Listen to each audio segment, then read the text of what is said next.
Hello friends.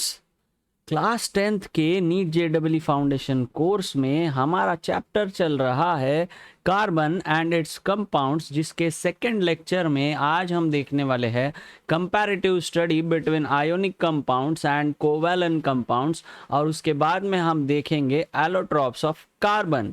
Before starting with our second session, we will just revise what all things we have discussed in our previous session. तो friends, हमने introductory lecture number 1 में देखा था कि ये जो atomic number 6 वाला element जब इन्वेंट हुआ नेचर में, तो ये सबसे ज़्यादा पाया गया था किसमें फ्रेंड्स? कोल में. किसमें पाया गया था सबसे ज्यादा? कोल में. और लैटिन में कोल को कहते थे कार्बो, इसीलिए इस एटॉमिक नंबर 6 वाले एलिमेंट का नामकरण किया गया एज अ कार्बन. तो ये जो कार्बन था, इसका एक बेहद ही वर्सेटाइल नेचर है ड्यू टू इट्स वैलेंसी, जिसकी वैलेंसी होती है 4, क्योंकि ये इलेक्ट्रॉन दे भी नहीं सकता है और इलेक्ट्रॉन ले भी नहीं सकता है. तो ये क्या करेगा? इलेक्ट्रॉन्स को शेयर करेगा और कोवैलेंट बॉन्ड बनाएगा. Due to this nature it forms very long chains, और इसे कैटनेशन प्रॉपर्टी भी कहते हैं, जो हम आगे देखेंगे. तो फ्रेंड्स, हमने देखा कि जैसे हमारे डे टू डे लाइफ में और हमारे लिविंग में इन कार्बन कंपाउंड्स का कितना बड़ा इन्फ्लुएंस है. जैसा कि हमने देखा, खाने के पकने से लेके गाड़ी के चलने तक we are almost surrounded by carbon compounds in each and every aspect of our life. जैसे कि हमारे फूड मटेरियल्स जो है, फूड आइटम्स जो है, वो भी कार्बन कंपाउंड्स है. फॉसिल फ्यूल्स कार्बन कंपाउंड्स है. हमारे जो न्यूट्रिएंट्स है, कार्बोहाइड्रेट, प्रोटीन्स, फैट्स, मिनरल्स, ये सारे भी कार्बन कंपाउंड्स ही है. इस तरह से carbon compounds play a key role in the life of living and non living things.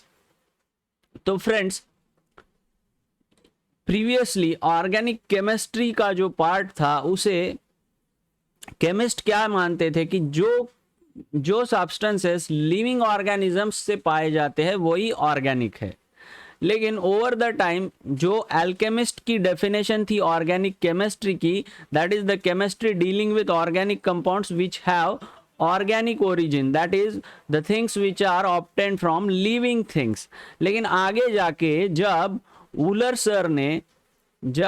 Sir ने एक ऑर्गेनिक कंपाउंड को सिंथेसाइज किया नॉन ऑर्गेनिक कंपाउंड से, जिसका नाम था यूरिया, और इसके बाद में ऑर्गेनिक केमिस्ट्री की डेफिनेशन चेंज हो गई. और ऑर्गेनिक केमिस्ट्री को क्या कहा गया दोस्तों? Organic chemistry redefined as compounds made up of only carbon and hydrogen and their derivatives. और हमने देखा कि कार्बन में कौन से बॉन्ड बन सकते हैं. जैसा कि हमने देखा, it can only share electrons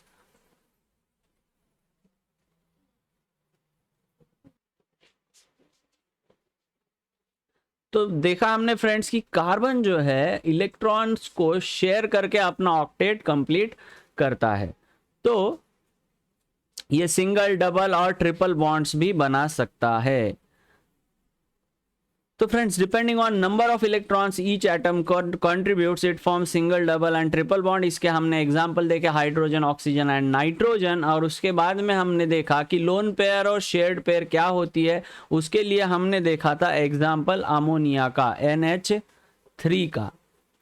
उसके लिए हमने एग्जाम्पल कौन सा देखा था फ्रेंड्स? अमोनिया का, क्योंकि नाइट्रोजन के ऊपर एक लोन पेयर होती है. और बाद में हमने एक छोटी सी कॉन्सेप्ट देखी थी, होमो atomic and hetero atomic molecules क्या होते हैं. जिस मॉलिक्यूल में सेम टाइप ऑफ एटम्स होते हैं उसे हम होमो एटॉमिक मॉलिक्यूल्स कहते हैं, और जो मॉलिक्यूल डिफरेंट एटम से बना होता है उसे हेट्रो एटॉमिक मॉलिक्यूल कहते हैं. जैसा कि Cl2 है, ये तो होमो एटॉमिक, क्लोरीन गैस जो है ये होमो एटॉमिक है, और HCl हेट्रो एटॉमिक है. फिर हमने कोवैलेंट कंपाउंड्स के प्रॉपर्टीज देखे. हमने देखा कि कोवैलेंट कंपाउंड्स जनरली जो है गैसियस फॉर्म में रहते हैं. ब्रोमीन जैसे कुछ थोड़े बहुत जो है लिक्विड भी है, और S8 जैसे कुछ थोड़े बहुत सॉलिड्स भी है. लेकिन कोवैलेंट कंपाउंड्स में फ्री इलेक्ट्रॉन्स नहीं रहते हैं, इसलिए ये बैड कंडक्टर्स ऑफ इलेक्ट्रिसिटी रहते हैं. ये इलेक्ट्रिसिटी को कंडक्ट नहीं करते हैं, और इनके melting and boiling points ionic compound के कंपैरिजन में बहुत ही कम होते हैं, क्योंकि इनमें का फोर्स ऑफ अट्रैक्शन जो कोवैलेंट बॉन्ड है ये वीक फोर्स ऑफ अट्रैक्शन है कंपेयर्ड विद आयोनिक कंपाउंड्स. तो आज के सेशन में हम देखेंगे relative study of covalent compounds versus ionic compounds. तो फ्रेंड, जैसा कि हमने देखा कोवैलेंट कंपाउंड्स में जो फोर्स ऑफ अट्रैक्शन है, जो बॉन्ड है, वो that is due to mutual sharing of electrons. तो ये जो शेयरिंग की वजह से जो बॉन्ड बनता है, इसको अगर हम आयोनिक कंपाउंड्स के साथ कंपेयर करेंगे, जो कि कैटायन आनायन यानी अपोजिटली चार्ज स्पीसीज में का फोर्स ऑफ अट्रैक्शन है, इससे अगर हम कंपेयर करते हैं तो ये बेहद ही वीक हो जाता है। और इसी वजह से आयोनिक कंपाउंड्स को अगर हम देखेंगे तो वो फाइन क्रिस्टल सॉलिड रहते हैं, क्रिस्टलाइन सॉलिड्स रहते हैं। वेयर एज कोवैलेंट कंपाउंड्स जो होते हैं वो गैसेस और लिक्विड फॉर्म में पाए जाते हैं। और कोवैलेंट कंपाउंड को अगर हम देखेंगे तो उसमें एक्चुअल में दो एटम्स की शेयरिंग होके बॉन्ड बन रहा है, वो दो एक दूसरे से जुड़े हुए, एक दूसरे में मिक्स हुए, उन दोनों का संगम हुआ है, ऐसा हम बोल सकते हैं। लेकिन आयोनिक कंपाउंड में क्या है, एक ने इलेक्ट्रॉन दे दिया, एक ने इलेक्ट्रॉन ले लिया, वो पॉजिटिव चार्ज वाली स्पीसीज है, ये नेगेटिव चार्ज वाली स्पीसीज है, इसलिए उनमें फोर्स ऑफ अट्रैक्शन रहता है। It is just the aggregation of positive and negative charge species और आयॉन्स, इसलिए इसे ट्रू मॉलिक्यूल नहीं कह सकते। वेराज कोवैलेंट कंपाउंड्स जो है उन्हें हम ट्रू मॉलिक्यूल्स कह सकते हैं। और सेकंड तो हमने देख लिया कि they are generally gases, liquids और सॉफ्ट सॉलिड्स। और आयनिक कंपाउंड जो होते हैं वो क्रिस्टलाइन सॉलिड्स होते हैं। कोवैलेंट कंपाउंड्स का मेल्टिंग एंड बॉइलिंग पॉइंट लो होता है, आयनिक कंपाउंड्स का वेरी हाई होता है। यूजुअली कोवैलेंट कंपाउंड्स जो है, ये हमेशा याद रखो, like dissolve likes, covalent compounds में पोलैरिटी नहीं है, यानी ये एक्वेस सॉल्यूशन जो कि वाटर होता है वो जो पोलर होता है, तो पोलर में ये सॉल्युबल नहीं होंगे। वेराज आयनिक कंपाउंड में चार्ज सेपरेशन, एक पॉजिटिव चार्ज है, एक नेगेटिव चार्ज है, पोलैरिटी है, तो ये पोलर सॉल्वेंट यानी एक्वेस सॉल्यूशन यानी वाटर में सॉल्युबल होगा। Whereas covalent compounds are soluble in organic solvents like CCl4 and insoluble in water. Whereas ionic compounds are insoluble in organic solvents and soluble in water। जैसा कि हमने देखा covalent compounds में free electrons नहीं है, तो covalent compounds will be bad conductors of electricity and in aqueous or molten state, whereas ionic compounds are very good conductors of electricity in aqueous solution and conduct electricity in molten state also। यानी उनका aqueous solution ही पाना जरूरी नहीं है। जैसा कि हम देखते हैं NaCl का अगर molten form लेते हैं तो वो भी इलेक्ट्रिसिटी को कंडक्ट करता है। तो आगे बढ़ते हैं दोस्तों, अगला कॉन्सेप्ट जिसमें हम देखेंगे एलोट्रॉप्स ऑफ कार्बन। तो एलोट्रॉप क्या होते हैं फ्रेंड्स, जैसा कि हम देखते हैं, अभी मैं आपके सामने 2-3 चित्र दिखाऊंगा। ये क्या है दोस्तों, हाँ डायमंड, इसकी शाइनिंग देख के मन में लड्डू फूटा। तो ये जो डायमंड है और ये दूसरा देखो, ये काला वाला काला कलूता क्या है, ग्रेफाइट। देखो दोस्तों, दोनों में कुछ अंतर नहीं है ज़्यादा। अगर हम उसका मॉलिक्यूलर स्ट्रक्चर देखेंगे तो ये दोनों भी चीज़ कार्बन से ही बनी है। इन दोनों को देख के मुझे हमारे जीवन में का एक एग्जाम्पल बहुत बताने की इच्छा होती है। हम जो इंसान का देह लेके पैदा हुए हैं, इसे हम नरदेह कहते हैं। तो इस नर का हम नारायण भी कर सकते हैं और इस नर का वानर भी कर सकते हैं। अगर इस नरदेह को हम अच्छे कामों में लगाएंगे, ईश्वर भक्ति में लगाएंगे, धर्म कर्म का काम करेंगे, धर्म अर्थ काम मोक्ष में इसे अगर लगाएंगे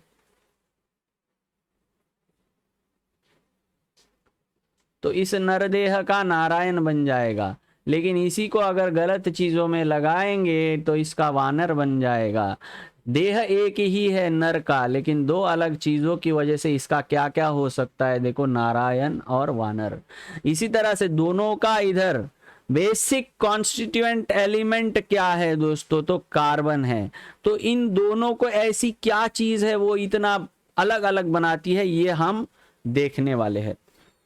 दोनों में कार्बन ही है, लेकिन डायमंड देखो कैसा चमक रहा है, कितना हार्ड है। आज तक दुनिया में जितने भी हमें एलिमेंट्स कंपाउंड्स पता है, उसमें का सबसे हार्ड अगर कोई एलिमेंट है, सबसे हार्ड अगर कोई सब्सटेंस है तो वो है डायमंड।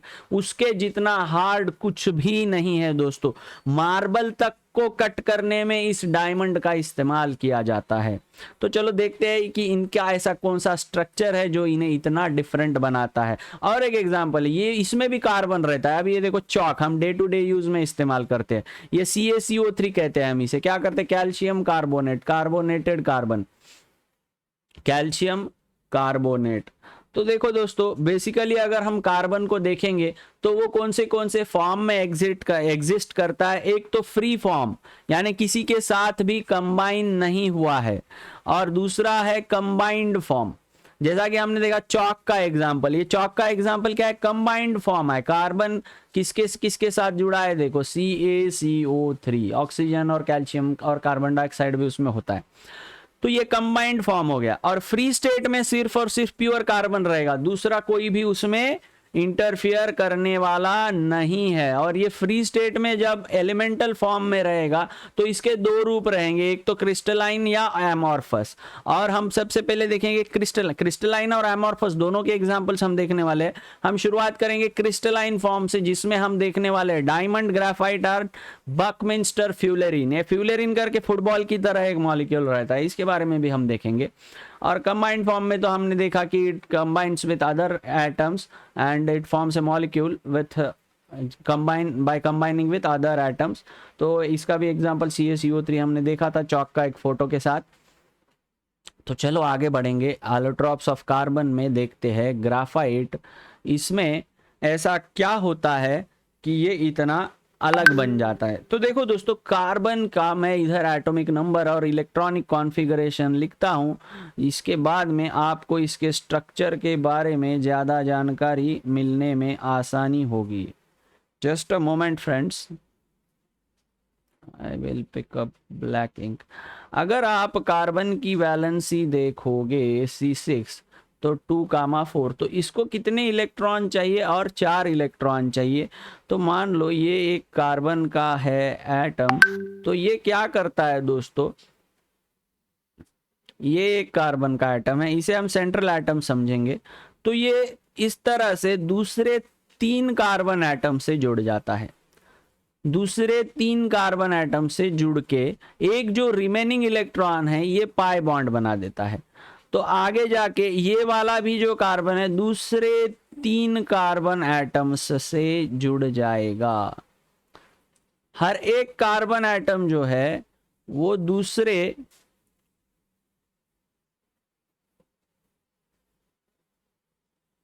3 कार्बन एटम से जुड़ने वाला है इस तरह से।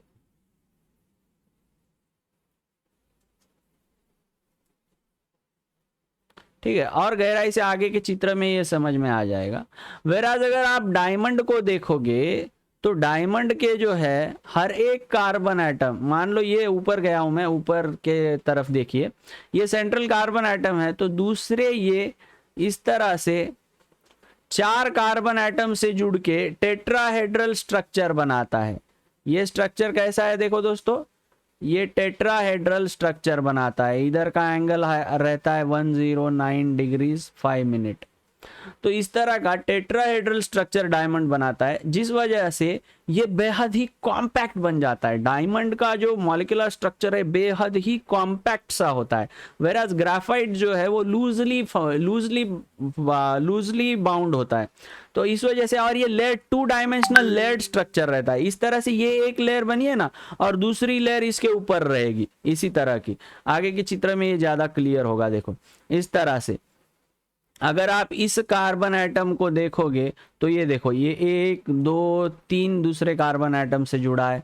इसको भी देखोगे तो ये इधर भी एक से जुड़ा रहेगा जो इस चित्र में नहीं दिखाया है। इसको देखो 1 2 3, इस तरह से हर एक कार्बन एटम दूसरे 3 कार्बन एटम से जुड़ा रहेगा, और एक जो फ्री इलेक्ट्रॉन है वो बनाएगा पाई बॉन्ड। एक जो फ्री इलेक्ट्रॉन है वो बनाएगा पाई बॉन्ड। इस तरह से ये एक लेयर जो है ऊपर वाली, ऐसे लेयर्ड फॉर्म में अलग अलग कार्बन एक दूसरे से जुड़ते हैं, और इन 2 लेयर्स में एक फोर्स ऑफ अट्रैक्शन रहता है जिसे हम कहते हैं van der Waals force of attraction.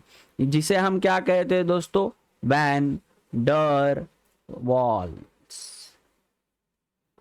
इसे कई लोग वैन डर वॉल कहते हैं, ये दीवार वाला वॉल नहीं है, ये गलत है। वैन के बाद में स्पेस दे दो, DERWAALS है, WAAL wander walls forces of attraction. ये वे वीक फोर्सेस होते हैं, ये बेहद ही, अगर हम आयोनिक बॉन्ड और कोवेलेंट बॉन्ड से अगर कंपेयर करते हैं तो ये वैंडर वॉल फोर्सेस जो होते हैं वो वीक होते हैं। केमिकल बॉन्डिंग में भी हमने देखा था, ये जो फोर्सेस होते हैं ये वीक होते हैं, है ना फ्रेंड्स। तो इस तरह से इस कार्बन और कार्बन में की अगर आप बॉन्ड लेंथ देखोगे तो ये 0.14 नैनोमीटर होती है, और ये जो ऊपर की लेयर और नीचे की लेयर में के कार्बन में का अगर हम डिस्टेंस देखेंगे तो ये होता है 0.34 नैनोमीटर। तो ये इस तरह की ये जो पैकिंग है डायमंड के कंपैरिजन में ये उतनी कॉम्पैक्ट नहीं है, ये कैसी है, लूज पैकिंग है, इस वजह से ये उतना हार्ड भी नहीं रहता है। ये कैसा रहता है, लुब्रिकेंट की तरह हम इसे इस्तेमाल कर सकते हैं, ग्रीसी रहता है, स्टिकी ग्रीसी रहता है, ऐसा ज्यादा हार्ड नहीं रहता, बेहद ही सॉफ्ट सा रहता है ये ग्राफाइट जो है। तो इसके और डिटेल में हम कैरेक्टरिस्टिक देखेंगे दोस्तों। और ये जो इसकी इस तरह की पैकिंग है, इसी की वजह से इसका मुंह काला होता है, और डायमंड जो है वो बेहद ही कॉम्पैक्ट तरीके से पैक्ड होता है, और इसीलिए वो चमकता है।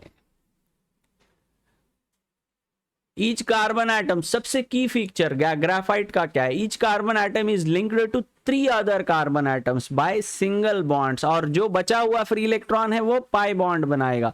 4th electron on each carbon atom results in the formation of pi bond. Graphite has sheet like layered structure having hexagonal layers. हमने देखा पिछली चित्र में वो लेयर्स कैसे थे दोस्तों, इस तरह से हेक्सागोनल लेयर्स थे, है ना।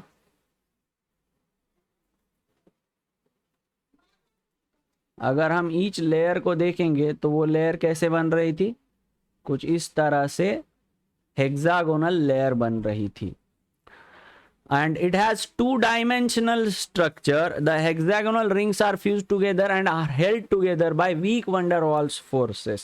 Whereas अगर हम डायमंड को देखेंगे वो तो 3D स्ट्रक्चर होता है, उसका जो टेट्राहेड्रल स्ट्रक्चर है वो 3D स्ट्रक्चर होता है, और ये ग्राफाइट का स्ट्रक्चर कैसा होता है, 2D होता है, 2-डायमेंशनल, 3-डायमेंशनल नहीं रहता, एक ही प्लेन में रहता है। और one layer slides over the other layer which makes graphite soft in touch. ये एकदम सॉफ्ट होता है, उतना हार्ड सॉलिड नहीं है। It is the reason that graphite is used as lubricant. और सीसी बॉन्ड लेंथ जो हमने पिछले स्लाइड में भी देखी थी 0.14 nanometre, and the distance between 2 layers, एक ऊपरी लेयर और नीचे की लेयर, उसमें का डिस्टेंस कितना है होता है, तो 0.34 नैनोमीटर। अगले स्लाइड में हम देखेंगे इसके यूजेस क्या होते हैं, क्योंकि इसमें बहुत ही सॉफ्टनेस रहती है और ये हाई मेल्टिंग भी होता है, तो इसकी ये जो प्रॉपर्टीज है इसे बहुत सारे जगह पे हम इस्तेमाल कर सकते हैं। सबसे पहला हम इलेक्ट्रोलिसिस में भी देखते थे। इलेक्ट्रोलिसिस अगर हम आपने पढ़ा है कैसे होता है इलेक्ट्रोकेमिस्ट्री में, तो उसमें ग्राफाइट इलेक्ट्रोड का इस्तेमाल आपने देखा होगा। तो it is used as a reducing agent in the extraction of metals, और इलेक्ट्रोड की तरह भी इसे हम यूज कर सकते हैं in making electrodes for electrolytic cells. Or since graphite is soft and slippery, therefore it is used as dry lubricant in machines running at very high temperature। क्योंकि यह हाई टेम्परेचर विथस्टैंड कर सकता है, तो जिस मशीन को very high temperature पे operate करना होता है उसमें इसे लुब्रिकेंट करके इस्तेमाल कर सकते हैं। और graphite is also used as moderate in the fast moving neutrons in nuclear reactors। Nuclear reactors में क्या होते हैं, न्यूट्रॉन को आगे की रिएक्शन को प्रोपेगेट करने के लिए न्यूट्रॉन का बम्बार्डमेंट होते रहता है, चेन रिएक्शन रहती है, तो उसे मॉडरेट करने के लिए यूज्ड है to moderate the fast moving neutrons. उसकी स्पीड को मॉडरेट करके वो रिएक्शन को क्या किया जाता है, न्यूक्लियर रिएक्टर में कंट्रोल किया जाता है। न्यूक्लियर रिएक्टर के बारे में हमने पढ़ा है 9th स्टैंडर्ड में, 10th स्टैंडर्ड में।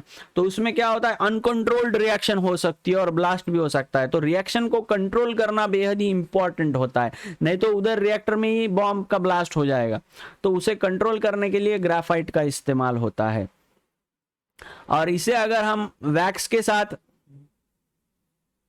Mixed with wax and clay, graphite is used में लीड पेंसिल। सबसे पहला चित्र हमने जो देखा था ग्राफाइट का, उसमें हमने देखा था पेंसिल। अभी दिखाऊं क्या मैं फिर से एक बार, ये देखो किधर गई फर्स्ट स्लाइड, इधर देखो, ये देखो ग्राफाइट, इसे पेंसिल में यूज किया है ना, तो इसे अदर एलिमेंट्स के साथ मिक्स करके पेंसिल में भी इस्तेमाल कर सकते हैं। Mixed with wax and clay, graphite is used for making cores of lead pencils and it can mark paper black. It is therefore often called as plumbago or black lead. और सबसे important applications, आगे वाला ज्यादा ध्यान से पढ़ना दोस्तों, ध्यान देना इसकी तरफ। ग्राफाइट क्रूसिबल की तरह, क्रूसिबल में भी इस्तेमाल होता है, उसी के ग्राफाइट के क्रूसिबल्स बनाए जाते हैं। क्रूसिबल क्या होते हैं? इस तरह के वेसल्स होते हैं जिन्हें एक्सपेरिमेंट्स के लिए यूज किया जाता है। जब कोई वेरी हाई मेल्टिंग मेटल रहता है, उसे कैरी करने के लिए हम इस तरह के ग्राफाइट के क्रूसिबल को यूज कर सकते हैं, तो ये विथस्टैंड करता है इतना टेम्परेचर, इसीलिए।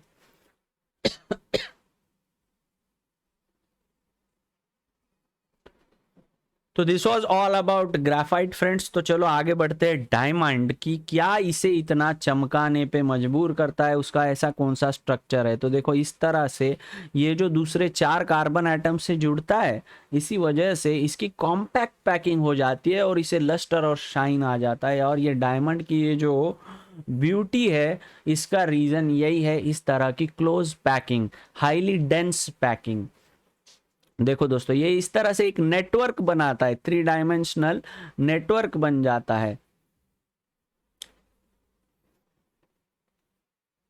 ये एक कार्बन एटम जुड़ा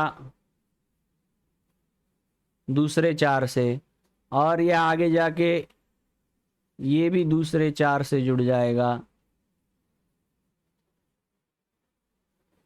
ये देखो, इसमें देखो ये 1 है, ऊपर वाले को देखोगे, ये सेंटर वाले को देखो, ज़्यादा समझ में आ जाएगा। 1 2 3, ये पीछे एक 4 है, और इसे भी आगे देखो, ये 1, और हर एक कार्बन उसके पीछे भी एक रहेगा। इसे 3D में अगर आप विजुअलाइज करोगे तो हर एक कार्बन 4 कार्बन एटम से जुड़ा हुआ दिखेगा। ये 1 2 3 4, इस तरह से। इधर कॉर्नर वाले को देखो, ये सेंट्रल है, तो ये 1, ये 2, इधर वाला 3, ये वाला 4। इस तरह से हर एक कार्बन दूसरे 4 से जुड़ा हुआ दिखेगा। तो इसके प्रॉपर्टीज देखेंगे हम लोग दोस्तों। It's colourless transparent substance having extraordinary brilliance, बहुत ही कीमती मौल्यवान धातु डायमंड, जिसे हर कोई देख के प्यार करता है। Diamond is extremely hard and quite heavy, और इतना हार्ड होता है ये कि दुनिया का सबसे हार्ड एलिमेंट यही है जिसे आज तक इंसान ने ढूंढ पाए हैं। It is hardest natural substance known, and in diamond each carbon atom is linked to 4 other carbon atoms by single bonds only. Each carbon atom is present at the center of a regular tetrahedron, and other 4 carbon atoms linked to it lie at the corners of regular tetrahedron. Thus it exists as a 3-dimensional network. Since there are no mobile or free electrons, diamond is bad conductor of electricity. Whereas graphite में एक free electron रहता है हर carbon के पास, इसीलिए that is good conductor of electricity. The CC bond length in diamond is 154 picometer. The directional covalent bonds are present throughout the lattice. Since diamond exists as 3-dimensional network solid, it is hardest substance on earth and it has high density and melting point भी इसका बहुत ही high होता है। ऐसा है ये हमारा diamond. इसके यूजेस देखते हैं दोस्तों। ड्यू टू इट्स हार्डनेस, इसे मार्बल को भी कट करने में हम यूज कर सकते हैं, तो इसका इस्तेमाल उसी तरह से होता है in cutting marble, granite and glass. It is used as an abrasive for polishing hard surfaces. उसके बाद में डायमंड को अगर हम अच्छे से अगर कटिंग करेंगे तो इसमें ब्रिलियंट लाइट रिफ्रैक्ट होती है, जिसकी वजह से ये चमकता है, इसलिए हीरे की अंगूठी पहनते हैं लोग। It's precious gem and jewellery. It is used in making special surgical knives. Operation के लिए कुछ नाइव्स रहते हैं, उसे बनाने में भी इसका इस्तेमाल होता है। और ये दो जो है डायमंड और ग्राफाइट, ये हमने अभी देखे हैं। ये है बकमिंस्टर फ्यूलेरिन, इस तरह के फुटबॉल के जैसा इसका स्ट्रक्चर होता है। इसके बारे में हम देखने वाले हैं अगले सेशन में। उसके पहले हम देखेंगे कुछ क्वेश्चंस और comparative study of diamond and graphite. तो देखो दोस्तों, डायमंड और ग्राफाइट का अगर हम कंपेयर करेंगे तो डायमंड का जो स्ट्रक्चर होता है वो 3 डायमेंशनल होता है, ग्राफाइट जो होता है लेयर 2 डायमेंशनल स्ट्रक्चर होता है। और इसके लेयर्स क्या होते हैं, एक दूसरे के ऊपर स्लिप भी कर सकते हैं, इसीलिए इसे हम लुब्रिकेंट की तरह यूज करते हैं। It is hardest substance known, और ग्राफाइट जो है वो सॉफ्ट एंड ग्रीसी होता है। और डेंसिटी डायमंड की, क्योंकि पैकिंग कैसी है, एकदम कॉम्पैक्ट है, इसकी डेंसिटी बहुत ही ज़्यादा होती है, वेराज ग्राफाइट की डेंसिटी कम होती है। डायमंड बहुत ही डेंस होता है। And diamond is bad conductor of heat and electricity, वेराज graphite में फ्री इलेक्ट्रॉन है, इसीलिए it is good conductor of both heat and electricity. Diamond जो होता है वो ट्रांसपेरेंट होता है, ग्राफाइट ट्रांसपेरेंट नहीं होता है, ओपेक होता है, काला कलुता होता है। तो चलते हैं दोस्तों आगे, अपने फेवरेट 3 क्वेश्चंस करेंगे, उसके बाद हम इस सेशन को विराम देंगे। सबसे पहला question, which of the following is a good conductor of heat and electricity? Take a moment, pause for some time. Which of the following is a good conductor of heat and electricity? अगर आप इन सारे forms को देखेंगे, coal, diamond and charcoal, इन सब में carbon 4 दूसरे कार्बन से जुड़ने वाला है, दूसरे 4 कार्बन से जुड़ने वाला है। ग्रेफाइट एक ही ऐसा बंदा है जो 3 से जुड़ेगा और उसके पास फ्री इलेक्ट्रॉन्स होंगे, इसीलिए आंसर है डी ग्राफाइट। ये एक ही बंदा है जो good conductor of heat and electricity है। अगला question, which of the following types of forces bind together the carbon atoms in a diamond? Mind it well friends, क्या पूछा है? डायमंड। तो इसका आंसर क्या है? Yes, covalent forces. यही अगर ग्राफाइट होता तो आंसर क्या होता? Van der Waals forces. चलो आगे बढ़ते हैं। Graphite is a good conductor of electricity because it has free electrons. Exactly, इस सेकंड वाले का आंसर है बी, फर्स्ट वाले का आंसर है डी, एंड थर्ड वाले का आंसर है ए। और last question, which allotrope gives carbon dioxide on heating? Think a moment friends. तो फ्रेंड्स, एलोट्रॉप्स के बारे में एक चीज हमेशा याद रखो, 2 एलोट्रॉप्स के फिजिकल प्रॉपर्टीज अलग हो सकते हैं, like melting point, boiling point, उनका अपीयरेंस, लेकिन उनके केमिकल प्रॉपर्टीज जो होंगे वो सेम ही होंगे। यानी आप डायमंड को भी गर्म करो, डायमंड को भी बर्न करो, या चारकोल को बर्न करो, या ग्रेफाइट को बर्न करो, आपको CO2 ही मिलने वाला है, रिलीज CO2 ही होने वाला है। यानी उनके केमिकल प्रॉपर्टीज सेम रहेंगे। फिजिकल प्रॉपर्टीज में differ, but chemical properties will be same in case of all forms of allotropes. तो which allotrope gives carbon dioxide on heating? Graphite, diamond, coal, all are allotropes of carbon, therefore all of these will be the answer. तो इसका answer होगा D. Okay friends, I hope you guys have enjoyed this session. अगले session में हम देखेंगे what is buckminsterfullerene and catenation property of carbon. तब तक के लिए thank you, thanks a lot. I hope you have enjoyed the session.